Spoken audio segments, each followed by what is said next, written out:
What's up there, YouTube? This is what a doozy 1920 out here.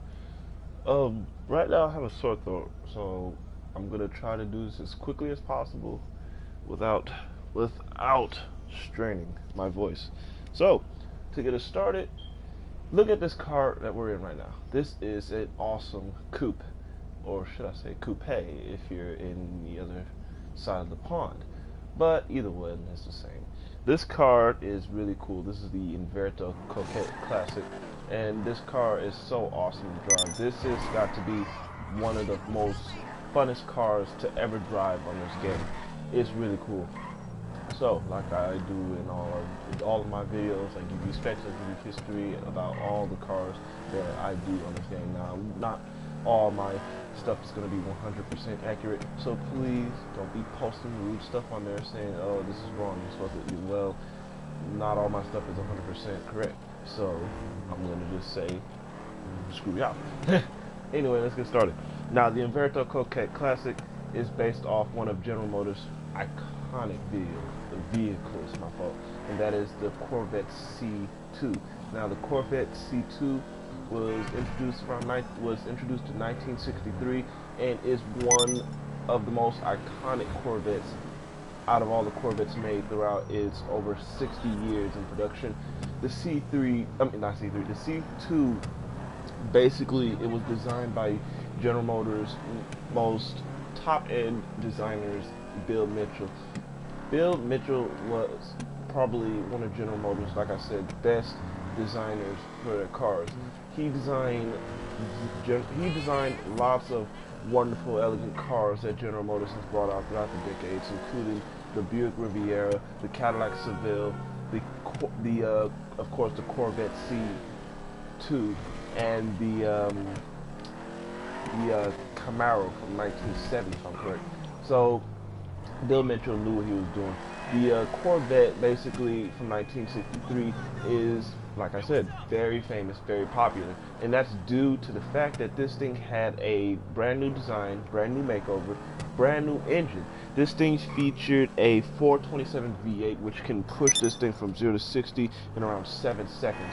This thing has a sleek body design that basically gave it its nickname, the Stingray. This car not only had a powerful V8, but its bodacious split window design that was only featured in 1 year, of course, 1963. The only reason of this sudden one design body style is it was really cool. I mean, who wouldn't want to see a Corvette with this type of split window design? It was really retro, really cool at the time. Now, they had to delete this body design in 1964 due to the fact of the safety issues around that time.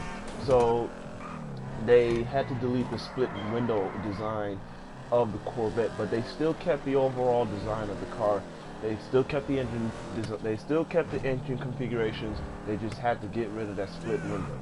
Only 10,394 examples of these split window coupes were made in 1963, and these cars are very sought after. I don't know how many of them are left because there's no telling how many of them survived, how many of them didn't get molested, how many of them didn't get messed up over the decades.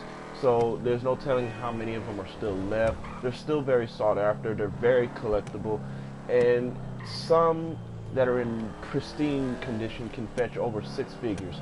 I've seen them on collector car auctions. They do reach that point. Even though the fact that they made 10,000 of them, they're still very collectible and still very expensive.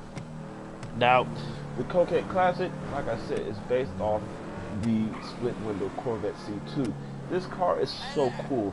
The handling, with the right tires, you can flick this thing, you can swing this thing like a star around corners. This thing is very, very pristine around corners. This thing knows what to do when it's swinging around corners.